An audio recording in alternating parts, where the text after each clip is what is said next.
राहुल गांधी की भारत जोड़ो यात्रा शुरू करने से ठीक पहले मिलिंद देवड़ा के इस्तीफे से कांग्रेस को तगड़ा झटका लगा है। मुंबई का सियासी समीकरण भी बदल गया है। जानकारों का कहना है कि मुंबई में मिलिंद देवड़ा के जनाधार वाले इलाके में कांग्रेस कमजोर होगी तो उद्धव ठाकरे की शिवसेना को भी कोई लाभ नहीं मिल पाएगा, जबकि एकनाथ शिंदे की शिवसेना मुंबई में भाजपा के सहारे अपना जनाधार बढ़ाने में कामयाब हो जाएगी।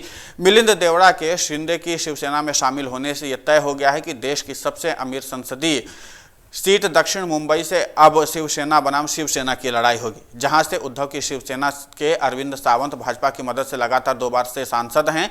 इसका असर मुंबई की 6 लोकसभा सीटों पर पड़ेगा। मिलिंद देवड़ा साल 2004 और 2009 में 2 बार लगातार दक्षिण मुंबई से जीते, लेकिन साल 2014 में मोदी लहर के बाद वो लगातार 2 बार चुनाव हार गए। सूत्र बताते हैं कि दक्षिण मुंबई लोकसभा सीट को कांग्रेस की उम्मीदवारी को लेकर के मिलिंद देवड़ा ने काफी कोशिशें की। उन्होंने कुछ दिन पहले दिल्ली जाकर के आला कमान से चर्चा की और कोशिश भी की, लेकिन उन्हें मिलने का समय नहीं दिया गया। इससे पार्टी से उनकी नाराजगी बढ़ गई। माना जा रहा है कि बंटवारे में दक्षिण मुंबई सीट उद्धव की शिवसेना के खाते में जाते देख मिलिंद देवड़ा ने नई राजनीतिक पारी खेलने का फैसला किया। उधर शिवसेना के 2 फाड़ होने के बाद उद्धव गुट की ताकत आधी भी हो गई है। जाहिर है कि इससे आगामी लोकसभा चुनाव में उद्धव की शिवसेना को वो लाभ नहीं मिल पाएगा जो 2014 और 2019 में भाजपा के साथ रहते हुए मिला था।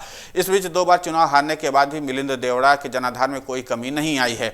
दक्षिण मुंबई जिला कांग्रेस कमेटी के अध्यक्ष से लेकर के अधिकांश कार्यकर्ता और पूर्व पार्षद मिलिंद के साथ हैं, जो शनिवार को उनके साथ शिंदे की शिवसेना में शामिल हुए हैं। अगर दक्षिण मुंबई से उम्मीदवारी मिलती है तो मिलिंद को इसका लाभ मिल सकता है।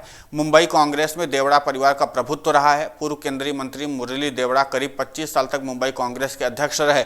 मुरली देवड़ा के पास कांग्रेस पार्टी की बड़ी जिम्मेदारी थी। दक्षिण मुंबई से मिलिंद देवड़ा 2 बार सांसद रहे, तो उनके पिता मुरली देवड़ा ने 4 बार इस सीट पर अपना प्रतिनिधित्व किया है। पिता के बाद बेटे मिलिंद देवड़ा ने पार्टी के लिए अहम भूमिका निभाई। मुरली देवड़ा के निधन पर उनके पिता अंतिम संस्कार में न केवल सोनिया गांधी बल्कि राहुल गांधी, प्रियंका गांधी भी मुंबई पहुंची थी और इसका अंदाजा लगाया जा सकता है कि देवड़ा परिवार का गांधी परिवार के साथ न केवल राजनीतिक बल्कि पारिवारिक रिश्ते भी थे। सियासी जानकार मानते हैं कि मुख्यमंत्री एकनाथ शिंदे दिवंगत शिवसेना प्रमुख बाला साहेब ठाकरे के नक्शे कदम पर चल रहे हैं। बाला साहेब ठाकरे महाराष्ट्र की राजनीति में भले ही शिवसेना मराठियों को तरजीह देते थे, लेकिन दिल्ली में पार्टी की आवाज बुलंद करने वालों को मौका देते थे। बाल ठाकरे ने जहां प्रीतीश नंदी, राजकुमार धूत और संजय निरुपम को राज्यसभा भेजा था, तो वहीं उद्धव ठाकरे ने गैर मराठी प्रियंका चतुर्वेदी को राज्यसभा में भेजा। कहा जा रहा है कि इसी तरह से एकनाथ शिंदे ने भी मिलिंद देवड़ा को पार्टी में शामिल किया है, जो हिंदी अंग्रेजी के साथ मराठी भाषा पर भी अच्छी पकड़ रखते हैं। साथ ही मिलिंद के दिल्ली कनेक्शन का भी शिंदे की शिवसेना को लाभ मिल सकेगा। कुल मिलाकर के है कि मिलिंद देवड़ा ने जो कांग्रेस को छोड़ा है उसका मतलब बिल्कुल साफ है कि वो अपने सियासी नफे के लिए गए हैं और इसी बात को कांग्रेस भुनाने की कवायद में जुटी हुई है। लेकिन देखना दिलचस्प होगा कि जिस तरीके से दक्षिण मुंबई की सीट का जिक्र आता है और वो सबसे अमीर लोकसभा सीट मानी जाती है, क्योंकि यहाँ पर पैसा और कारोबार दोनों बहुत ज़्यादा होता है और यहाँ पर जिस तरीके की स्थितियाँ बन रही हैं, ऐसे में मिलिंद देवड़ा क्या अपने चेहरे के दम पर या एकनाथ शिंदे के दम पर या फिर भाजपा के साथ मिलकर के इस सामंजस्य को बैठा पाते हैं, यह सब कुछ देखना दिलचस्प होगा।